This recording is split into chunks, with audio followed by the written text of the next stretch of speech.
I will now introduce our first debater for the evening, which is Dr. Norman L. Geisler. He's professor of theology at Dallas Theological Seminary. He received a Bachelor of Arts and Master of Arts degrees at Wheaton College and Graduate School. He received a Bachelor of Theology degree from Detroit Bible College and the Doctor of Philosophy at Loyola University in Chicago. He has taught at Detroit Bible College and is currently professor of systematic theology at Dallas Theological Seminary. His publications include Philosophy of Religion and A Creator in the Courtroom, Scopes 2. He was called as an expert witness for creation at the Arkansas Creation Trial. He is a member of the Evangelical Theological Society, American Scientific Affiliation, and the American Philosophical Society. Ladies and gentlemen, welcome Dr. Norman L. Geisler, our first debater.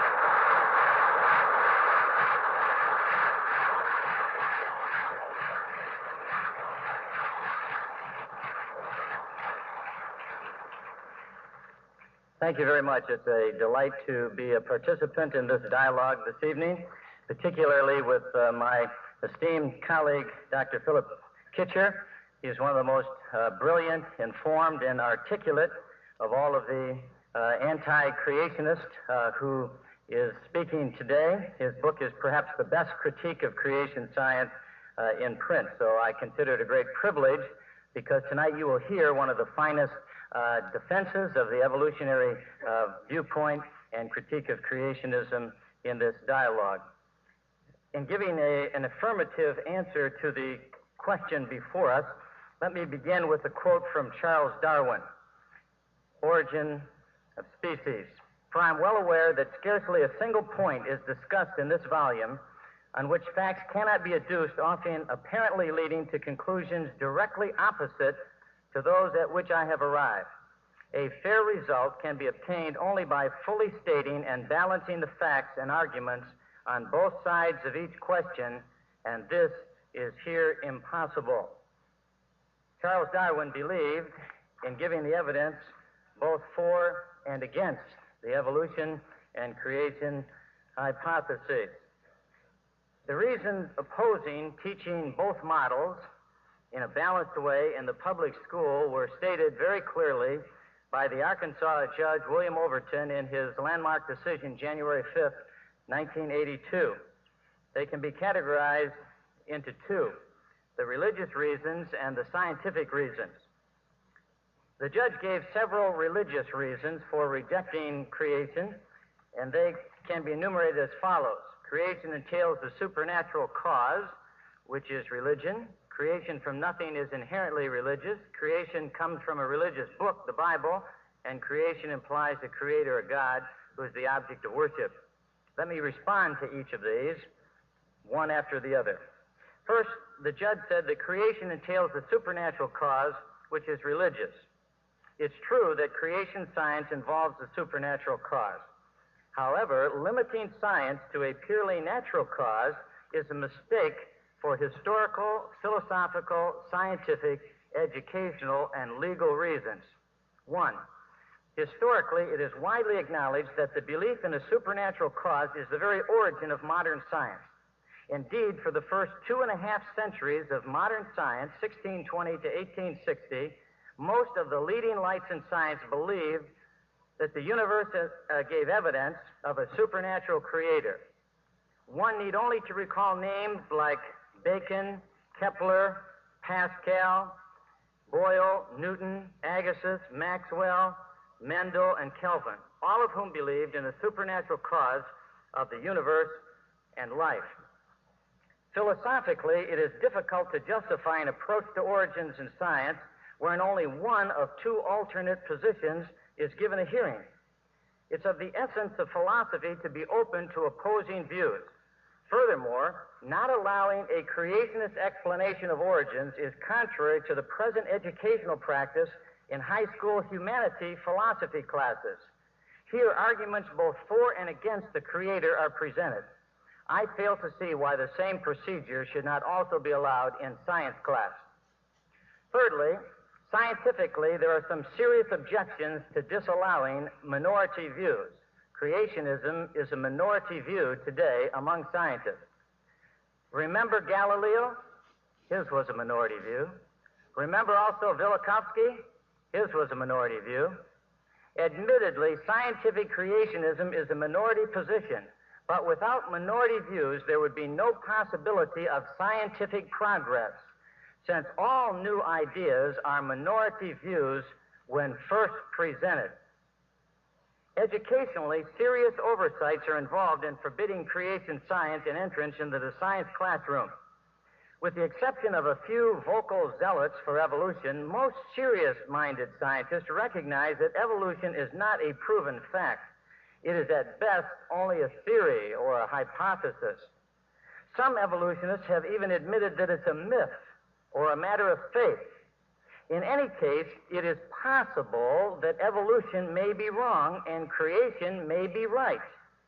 If this is so, then a court decision which forbids teaching creation will have the consequence of legislating the impossibility of teaching what may be admittedly true.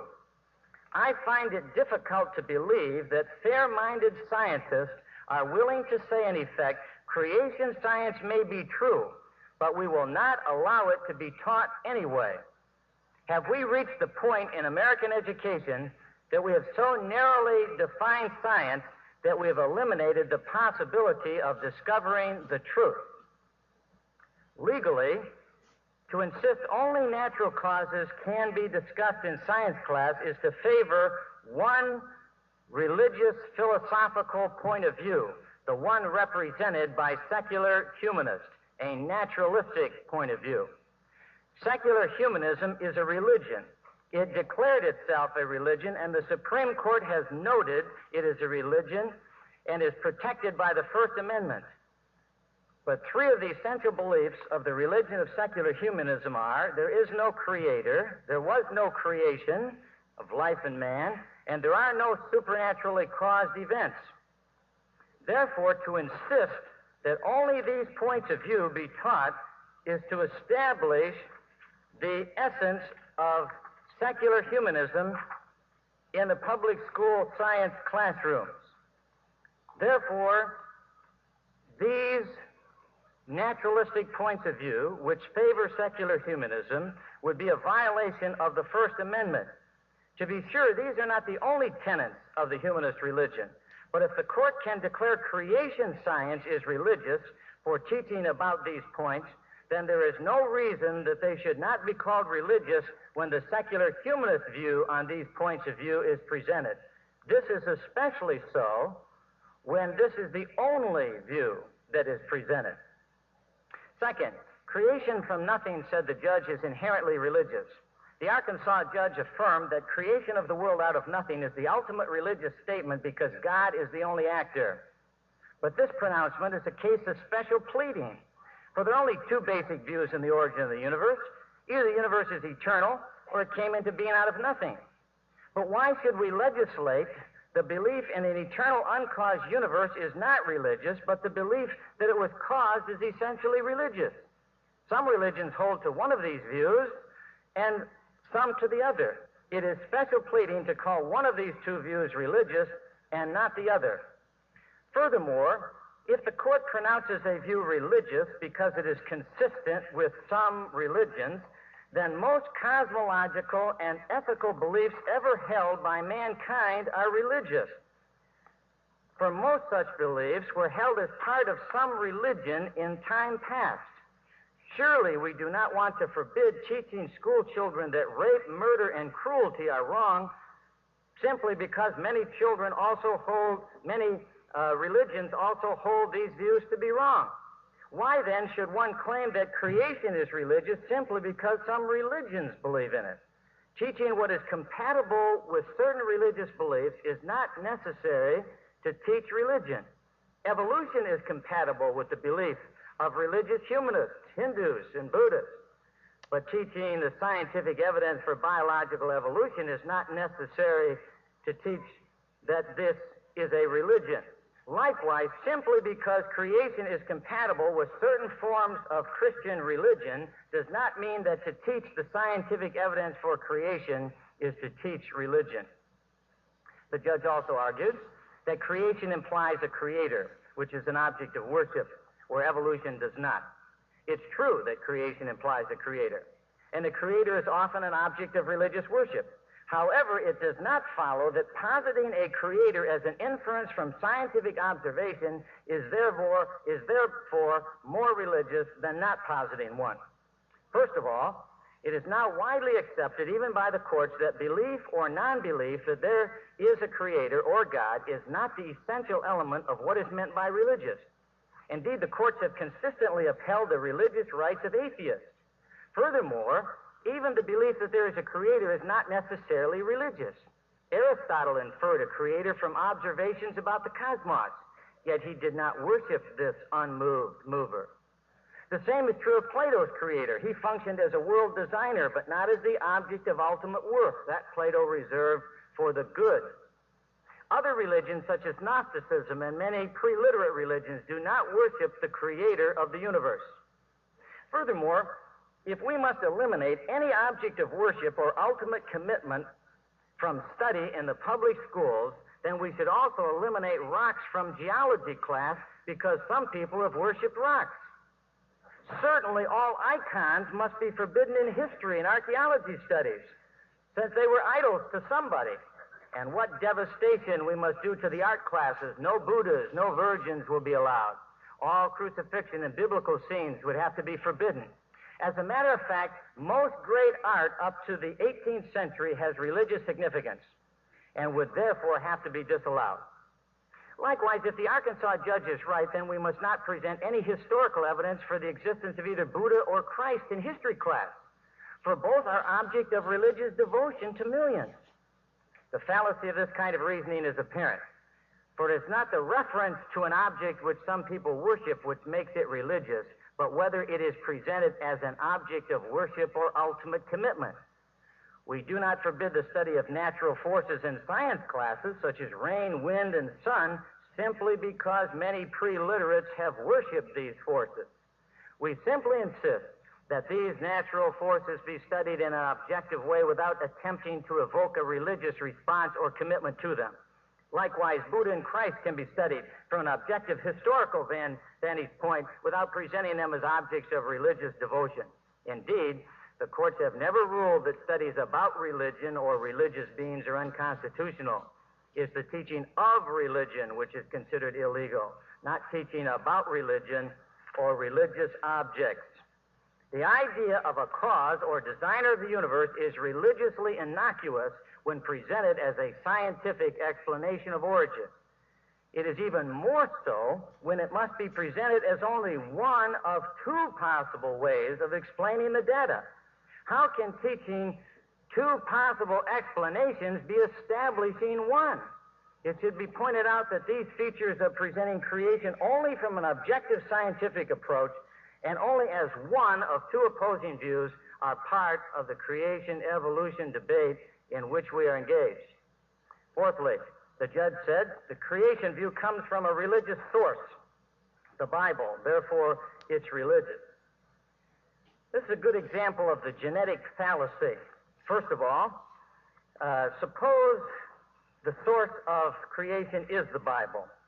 If this makes it religious, then modern science itself is religious, for it's well established that the biblical doctrine of creation was the source of modern science.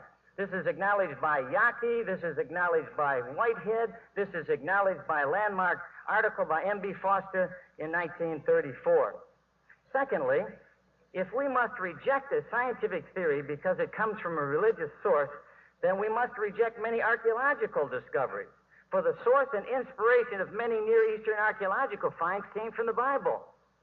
Further, we would have to reject Kekule's model of the benzene molecule, since he got it from a vision of a snake biting its tail. And we must also consider the alternating current motor of Tesla to be unscientific because he got it while having a vision reading a pantheistic poet, Goethe. However, it is obviously wrong to reject a scientific model because of its source, even if the source is religious in nature.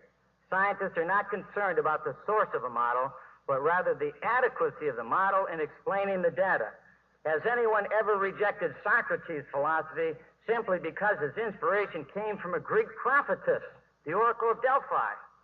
Or has anyone refused Descartes' rationalism into public classroom simply because his inspiration came from 3 dreams on November 10th, 1619? Likewise, no fair-minded person should reject the idea of creation simply because it comes from the Bible. If it provides an adequate scientific explanation of the data, that's all that we should be concerned with. The judge also gave scientific reasons for rejecting creation science. He said, the essential characteristics of science are, 1, it's guided by natural law. 2, it has to be explanatory by reference to natural law. 3, it's testable against the empirical world. 4, its conclusions are tentative, not necessarily the final word. And 5, it's falsifiable. Now, the first 2 of these have already been discussed. They wrongly limit science to natural forces and thus unconstitutionally favor naturalistic religions. To summarize our objection to defining origin science in a purely naturalistic way, we would point out that 1, it's contrary to the origin and history of science. 2, it is not scientific to insist on only natural causes for events of origins. It's naturalistic, which is a philosophy or a religious point of view. 3, it is scientifically unfruitful to insist on purely natural causes for origin events where the evidence calls for intelligent intervention. 4, it hinders the progress of science to squelch minority views. Refutation, not condemnation, is the way of a critical thinker. 5, to allow only naturalistic causes of origin is to establish essential beliefs of a humanistic religion which violate the First Amendment. The 4th criteria of the judge is correct, but it does not invalidate creation science. No theory of science is absolute by the very nature of the case, nor do creation scientists, as scientists, claim the scientific arguments for creation reach the level of proven fact. However, the same cannot always be said for evolutionists. Carl Sagan said in Cosmos, quote, evolution is not a theory, it is a fact, end quote. 3-minute warning. One evolutionist witness at the Arkansas trial insisted that science is always tentative, yet he claimed evolution was a fact. However, he found it considerably difficult to explain to the court what a tentative fact is. The 3rd and 5th criteria for science given by the judge may be considered together. There must be some way to test a scientific theory. What the court overlooked, however, is that strictly speaking, there is no empirical way to test either creation or evolution. Both are views about past singularity, but empirical tests have to do with present regularity. Hence, neither observation nor repetition is a part of a scientific view with regard to origin. Present empirical science deals with observation and repetition, but past events of singularity are not repeated in the present and were not observed. Therefore, they do not fit the character of empirical science. They fit rather the character of a forensic science. There are no adequate religious or scientific views for eliminating creation science from the public school science classroom. In fact, at the Scopes trial in 1925, Clarence Darrow, the ACLU attorney, put it very forcefully and very succinctly.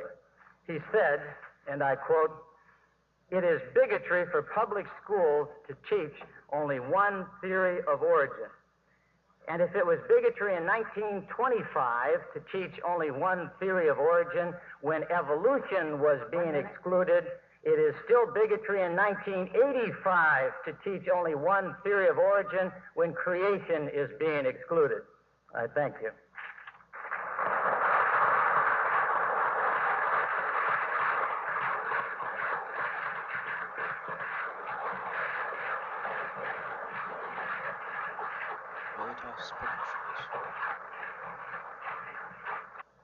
Our second debate tonight will be presented by Dr. Philip S.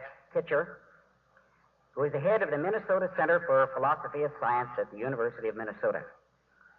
He received a Bachelor of Arts degree at Cambridge, a Doctor of Philosophy at Princeton University. He has taught zoology at Harvard University and philosophy at Vassar College, University of Vermont, University of Michigan, and presently at the University of Minnesota. His publications include Abusing Science, The Case Against Creationism. His articles have appeared in many philosophy publications, and he is a member of the editorial board of Philosophy of Science. Ladies and gentlemen, welcome Dr. Philip S. Kitche.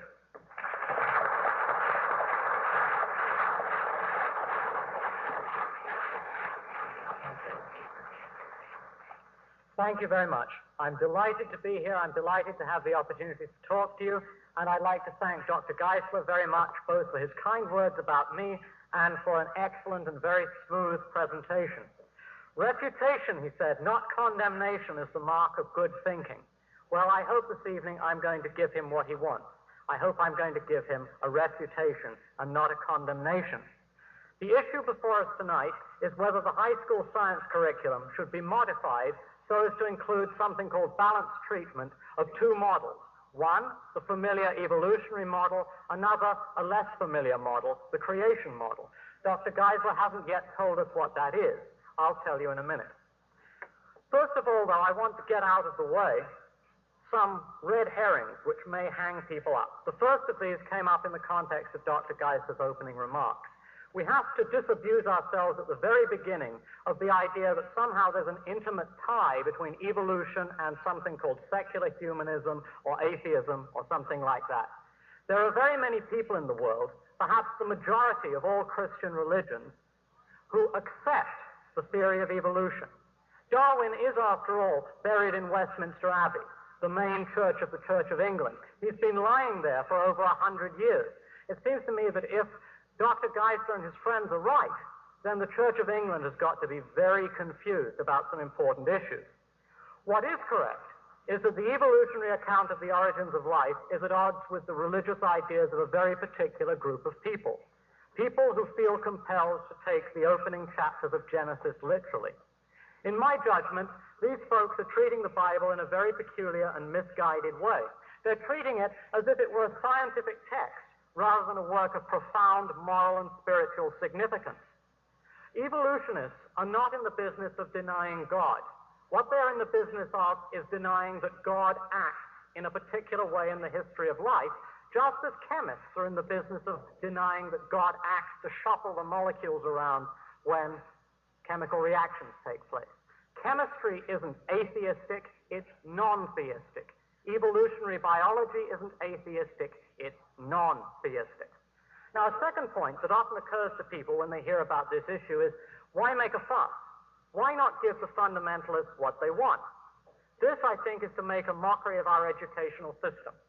I will be arguing in a minute that there's no more reason for giving balanced treatment to creationism than there is for giving balanced treatment of the flat earth theory or the old view that diseases are caused by imbalances among four humors. When we teach our young people, we owe it to ourselves and to them to be honest with them. What honesty involves is telling them when an issue is genuinely open and equally telling them when an issue has been settled.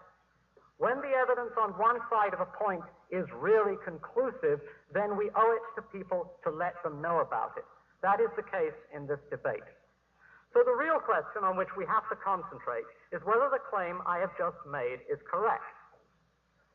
Let's take the two models and compare them with respect to the evidence. First of all, we have to know what the two models are. Now, one of Dr. Geisler's friends, Dr. Duane Gish, likes to make a joke about evolution. He calls it the fish-to-gish theory. Well, we can use the joke to point the difference between these two different views. He holds the gish-to-gish theory, evolutionists hold something like the fish-to-gish theory. Okay, creation scientists believe that there have always been, from the very beginning of life, dogs and cats and bats and rats and turtles and gishes. Evolutionists believe that first there came rather simple marine organisms, later simple kinds of fish, later still amphibians, later still reptiles, and at the very end we get mammals and birds and reptiles and fish and marine invertebrates and Dr. Gish, all mixed up together. Okay, now, creationists usually don't like telling people the details about what they believe. And to see what they believe, we have to take a look at some of the statements to which they subscribe. Could I have the first slide, please? Have I got the first slide? Oh, okay. Okay, here's a statement of the Creation Research Society.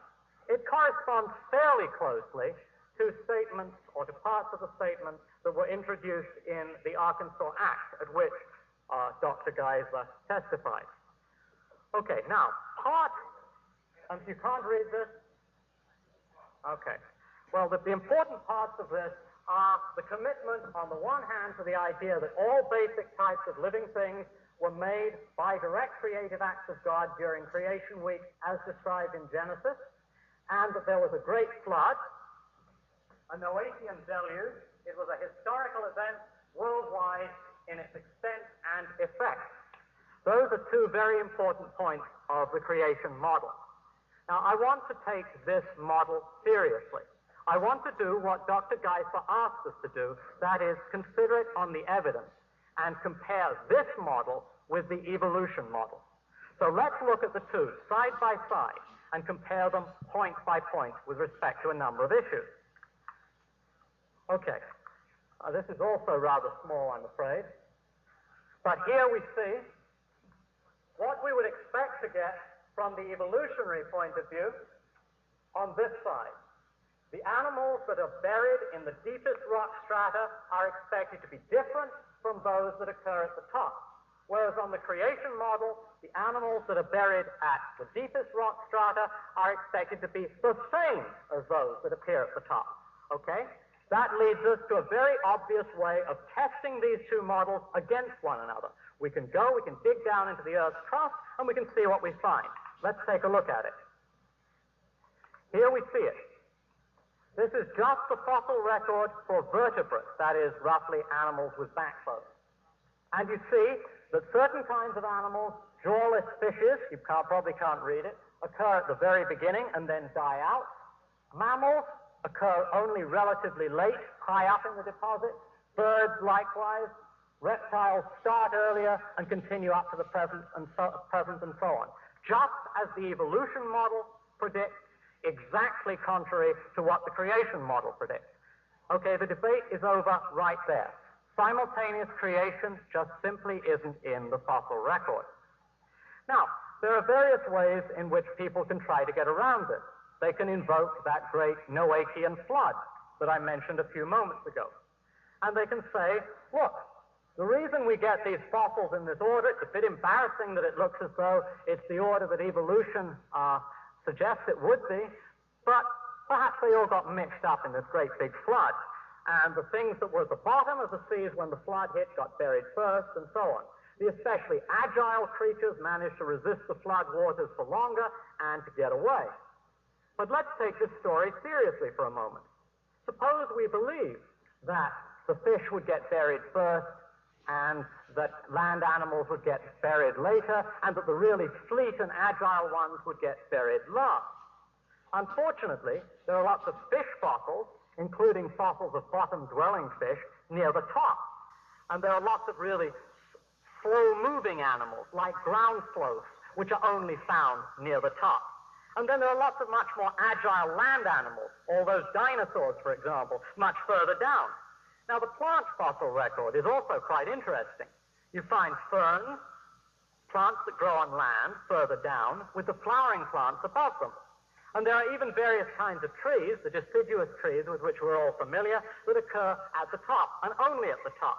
Okay, since they all live on land, I guess there's only one possible explanation, and that is that some of these trees were faster at getting away from the floodwaters than others were. Okay, now I've talked about a number of different cases. Let's look at one in detail. There are three kinds of animals that have developed similar characteristics, all of which lived in the sea. Here they are. At the top, an ichthyosaur, a marine reptile. In the middle, a shark. and at the bottom, a dolphin. All very similar in their habits, all living in the sea. Reptiles over here appear somewhat later and then go extinct. And at the very top, after the mammals are found on the land, what do we find? Dolphins. The fossil record is strikingly different from what it would be if it were to conform to the creation model. It's in exact accordance with what we predict from the evolution model. Okay, that's one kind of fact about living things that we can use to test these two models against one another. Here's another one. We can look at the present distribution of plants and animals on the Earth for clues to the history of life on Earth. We all know that different kinds of plants and animals are found in different places on our planet. Remember how the potato was discovered in this country and brought back to Europe. So you might ask the question, why do these animals and plants turn up where they do, or where they did before people intervened? Let's take just one example. Why do you find marsupial mammals, that is, roughly mammals with pouches, in great numbers in Australia and very rarely elsewhere? Evolutionists have an explanation. Marsupials first rose about 130 million years ago, during the reign of the dinosaurs. At that time, the continents were joined together. Okay? Continents joined together. And these early mammals could spread themselves around, not only over North and South America, but they could also get into Australia. Later, after the continents separated, okay, here are the continents separating until you come to the present, more capable placental mammals, that is, mammals like us, arose and beat out these marsupials where they could compete with them. But by that time, since the continents had separated, they couldn't get to Australia. So Australia served as a refuge for the marsupials, and they've diversified there as nowhere else. Okay, well, what can the creationists say about this? Not very much. The first thing they have to do is to make up their minds about this flood. Now, I know that people who want to take the early chapters of Genesis literally are going to be very disappointed if Dr. Geisler or any other creationist tells you that the story about Noah just isn't true. But if it is true, then we ought to ask him, how did these marsupials get from Ararat in Turkey to Australia in 5,000 years? Well, that's a bit tricky. You'd naturally expect that all those hungry lions and tigers and bears and all would come charging off the ark and make life rather difficult for these poor marsupial mammals. They might even nip the journey in the bud. But even if you don't worry about that, how exactly did these animals make the journey? Well, you say, you've seen kangaroos in the zoo, they're fairly quick. Yeah, they are fairly quick, but they're not very good at jumping across large expanses of water. And there are lots of marsupials that are not so swift. For example, the koala bear spends most of its life in eucalyptus trees, munching eucalyptus leaves. Are we to suppose that there was some convenient line of eucalyptus trees stretching from Syria to Sydney so that koalas could periodically stop and have a little munch? And then there's this other character, the wombat. Very lovable, but somewhat slow-moving. In fact, wombats like nothing better than settling down in their own burrows and developing their elaborate social relationships. So how did all of these animals get there? How did they do it in 5,000 years? Well, actually, if you think there are problems after the beast left the ark, you ought to wonder about how they got on in the first place. Circuses had to go to enormous trouble moving their animals about. How did Noah do it? How did he adjust the temperature to meet the different requirements of different animals? Could he handle millions of insects with Bronze Age technology? How did he know he had one of each sex?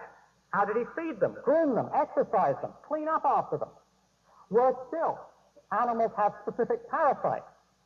Things like syphilis and gonorrhea are ours and ours alone. Someone on the ark must have carried them. So it's to imagine that people who are infested with all kinds of parasites and animals infested with all kinds of parasites packed in a wooden boat being tossed around in a convulsive flood. Now, you ought to say at this stage to yourselves, if not to me, that this approach to the Bible is offensive. I agree with you completely. It's not the way I recommend thinking about a great religious text. It's the way that's forced on us by people who demand that we treat the Bible not as a work of profound spiritual significance, but as the literal truth about Earth history. Seen in this way, it is vulnerable to just the kinds of comments and objections that I've been making. Seen in this way, creation science is not so much a victory for religion as the prelude to defeat. Let me move on to a last point. I want to compare the two accounts given by the creation model on the one hand and the evolution model on the other of the similarities and differences among living things. Evolutionists can explain this kind of thing. Let me start with a well-known example. Here are some forelimbs in various kinds of vertebrates. Okay, same bone structures being used as the forelimb, the arm in man, in Homo sapiens, the leg of a dog, paddle of a whale, and the wing of a bird. The same bone structures. What do those indicate? To the evolutionists, they indicate common ancestry, the relationship of these forms of life to one another. Take another example. Creationists love to make fun of the idea that mammals went back to the sea and evolved into whales. Well, let's take a look inside a whale. What do we see? Right here, a useless pelvis just hanging there, unattached in the blubber. And sometimes whales are even born with rudimentary legs that protrude from the body. Okay? Now, these are relatively superficial similarities that the evolutionary model can explain by citing common ancestry. These things turn up in unexpected places, and sometimes completely uselessly, sometimes counterproductively, precisely because animals share common descent. Well, we don't have to stay on this rather superficial level. Nowadays, we can ask detailed questions. They're called the siamangs. Here we have a creature called the gibbon. They produce hybrids. In fact, they're so close that by creationist criteria, they belong to the same kind. Now, I'm going to make a comparison. Here we have the idea, the creationist idea, that there's an ancestral ape kind that gives rise to gibbons and siamangs. Their chromosome numbers, they're rather different. The genetic distance between them, that's a measure of genetic similarity. The smaller that number is, the closer they are, is quite small. The DNA hybridization temperature, the lower it is, the more similar the DNA. Okay? You see that they're quite close. But now let's look down here. Species A and species B are closer still. Their chromosomes are more nearly the same, and their DNA is more similar. Their genetic distance is perhaps slightly greater, but it's not really very great. So, if indeed the gibbon and the siamang evolved from the same ancestral kind as creationists say they did, then we should say, presumably, the same for species A and species B. What are species A and species B? There they are, species A and species B. And if you don't get a good view in that picture, try that one. Okay. Now, this is, of course, the very conclusion that the creationists don't want to draw. Thank you. But we can do even better than this in showing the similarities. And let me show you some very clear evidence of human kinship with apes. Okay. I'm going to skip this one and go straight on to our chromosomes. Here, on the right, you see the chimpanzee chromosome. On the left, the human chromosome. The banding patterns are exceptionally similar. And if we look at the one case in which the chimpanzee has one more chromosome than the human, you can see what happens. Two chromosomes are fused, these two here, to give the human chromosome here. These kinds of banding patterns are clear evidence of genetic similarity. So, compared on 3 points, the fossil record, biogeographical distribution, and similarities among organisms as indicators of common descent, there's no debate. The evidence is conclusive. Thank you.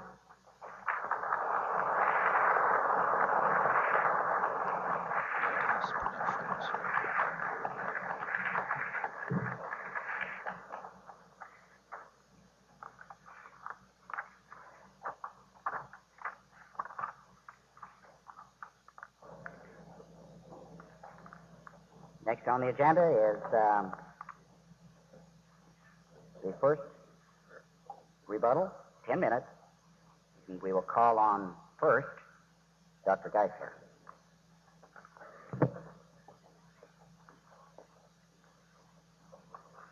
Let me thank Dr. Kitche for an excellent example of exactly what we're advocating be done in the public school science classroom, namely that both sides of the issue be presented. Notice how effective that was when he contrasted creation and evolution, when he presented the evidence, and when he drew his conclusions. Wouldn't that be wonderful if every one of our young people in all the high schools in America had the same chance of hearing in their science class the same approach presenting both sides of the issue as you had the chance to hear tonight? It's exactly what we're advocating. He's a perfect example of what I'm trying to defend here tonight, and I thank him for it. Secondly, let me put to rest a couple straw men that Dr. Kitche mentioned. I am not advocating young Earth or flood geology. I don't believe in either. Since he had apparently nothing substantial to criticize in what I said, he had to create something to criticize. I don't accept either of those views. I don't hold young Earth. I don't hold flood geology. In fact, we mentioned exactly what we believed. We believed in a supernatural cause of the origin of the universe, of the origin of first life, and of new life forms.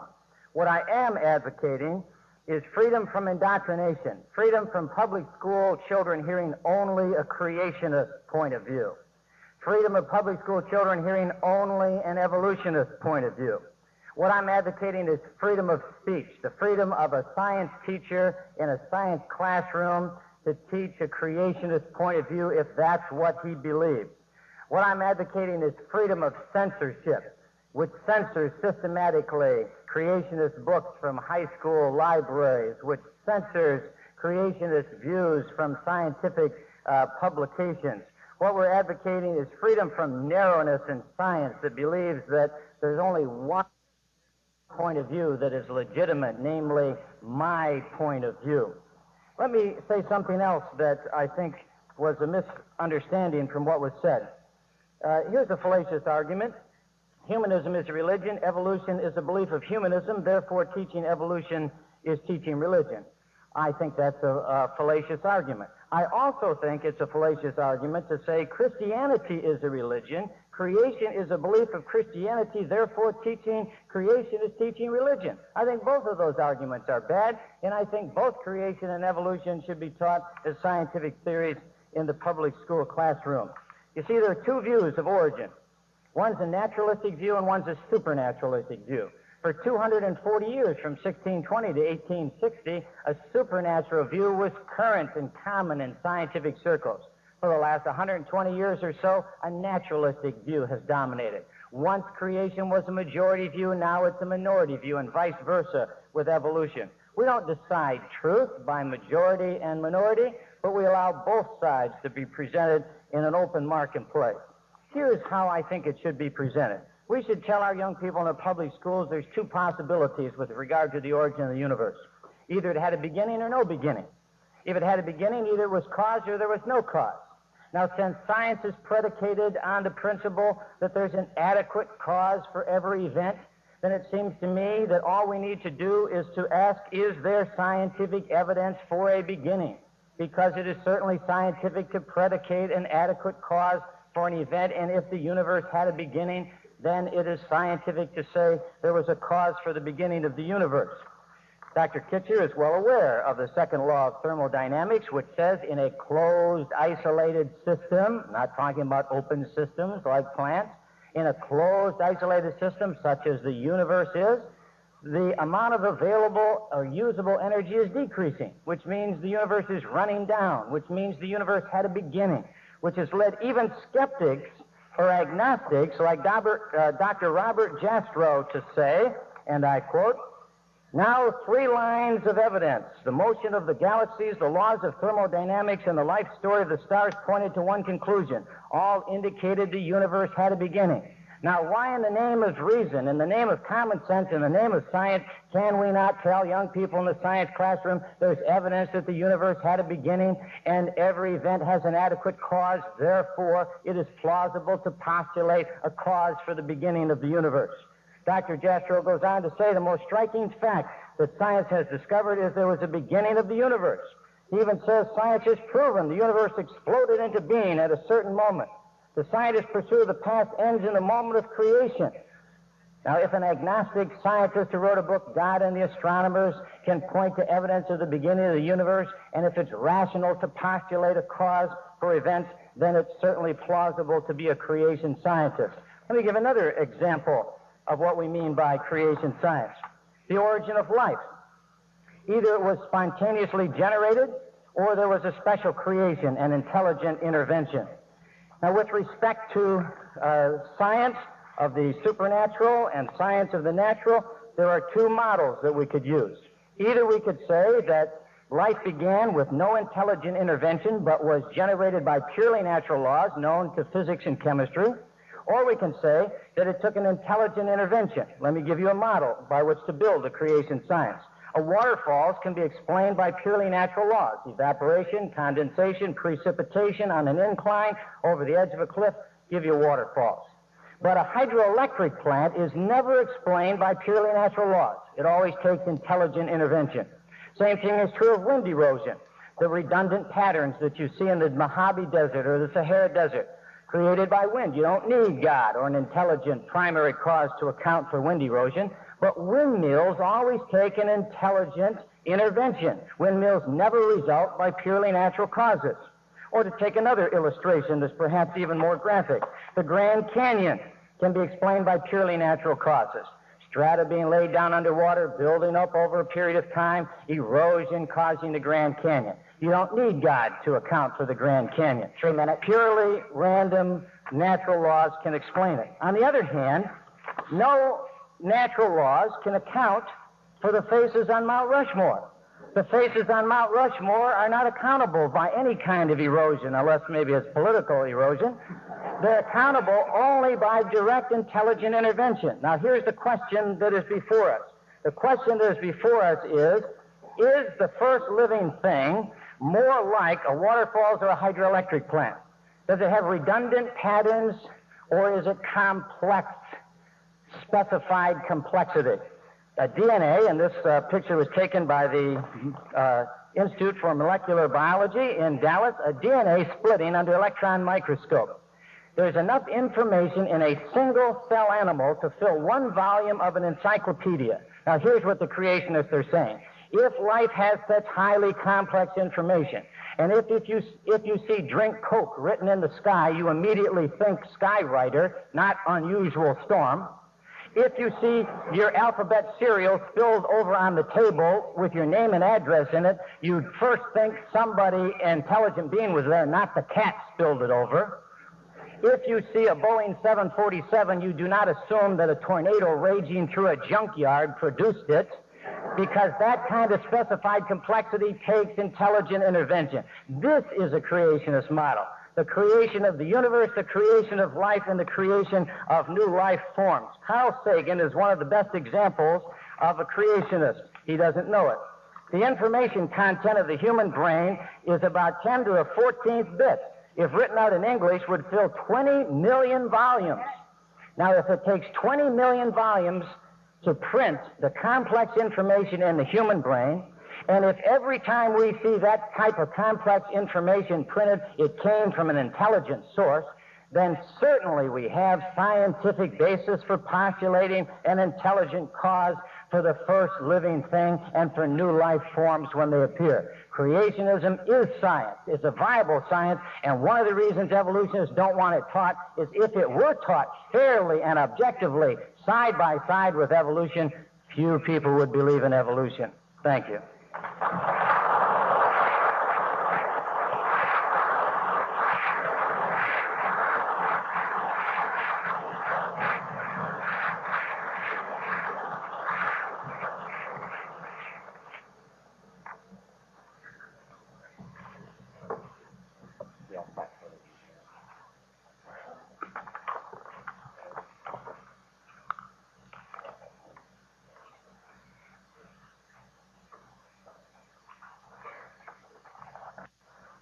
Okay, second rebuttal. Dr. Kitche.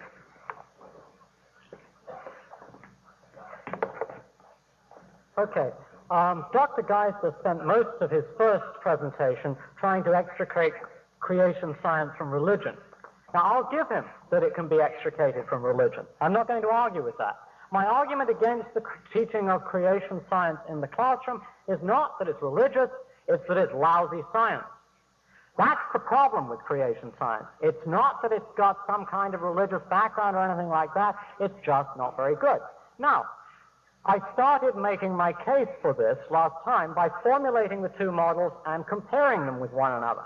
Now, Dr. Geisler now wants to claim that the model that I compared with evolutionary theory isn't the real creation model. Well, I would be very grateful if one of these days the real creation model would stand up. One would think that the real creation model was the model outlined in Act 590, which was debated in Arkansas and in whose trial and in whose defense Dr. Geisler himself spoke. Act 590 says, first of all, that the sudden creation of the universe defines creation science. Sudden creation of the universe, energy, and life from nothing. The insufficiency of mutation and natural selection in bringing about development of all living kinds from a single organism. Changes only within fixed limits of originally created kinds of plants and animals.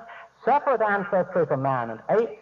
Explanation of the Earth's geology by catastrophism, including the occurrence of a worldwide flood, and a relatively recent inception of the Earth and living kinds.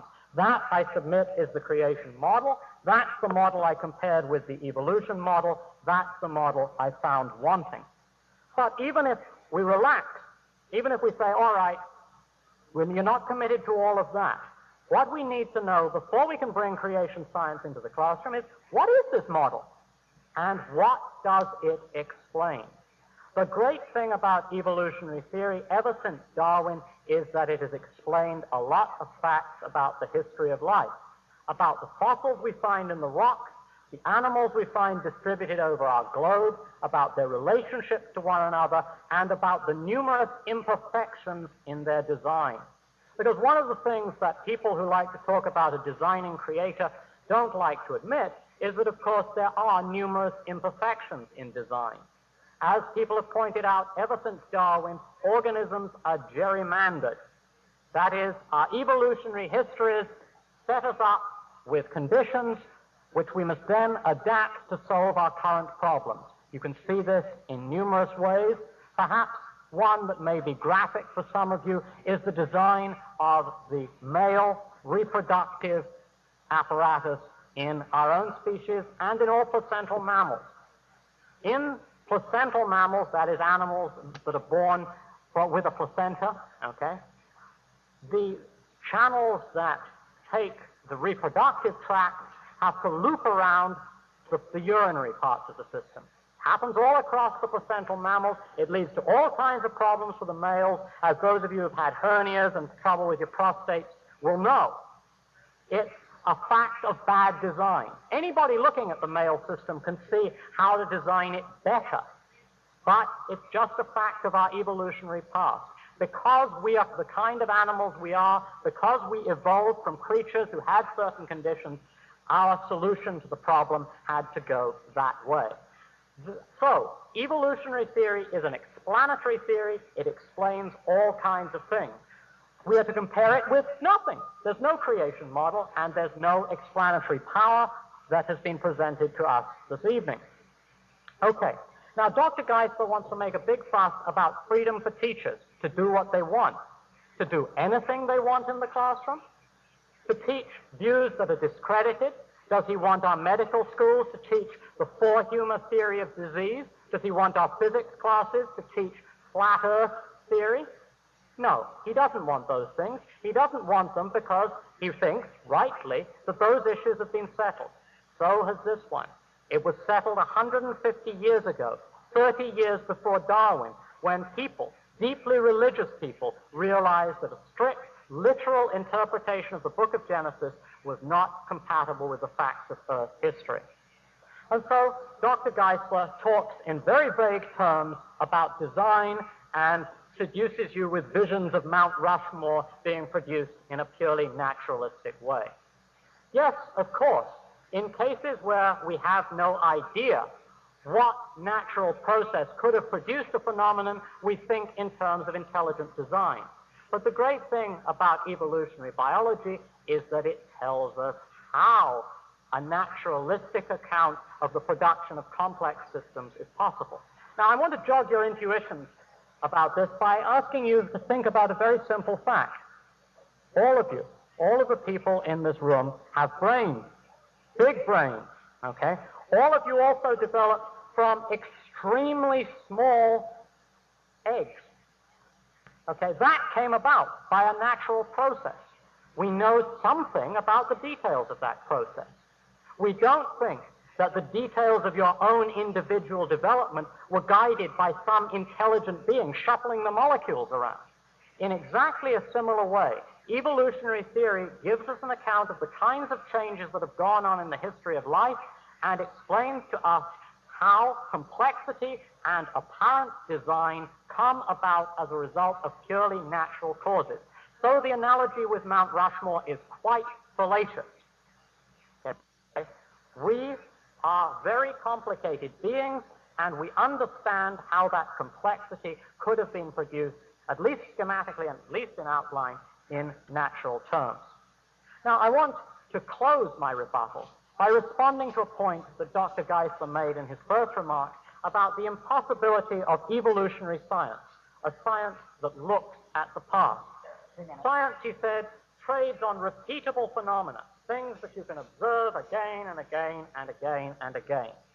Now, in my view, sciences that deal with the past and that deal with unique phenomena are still possible. And here's why.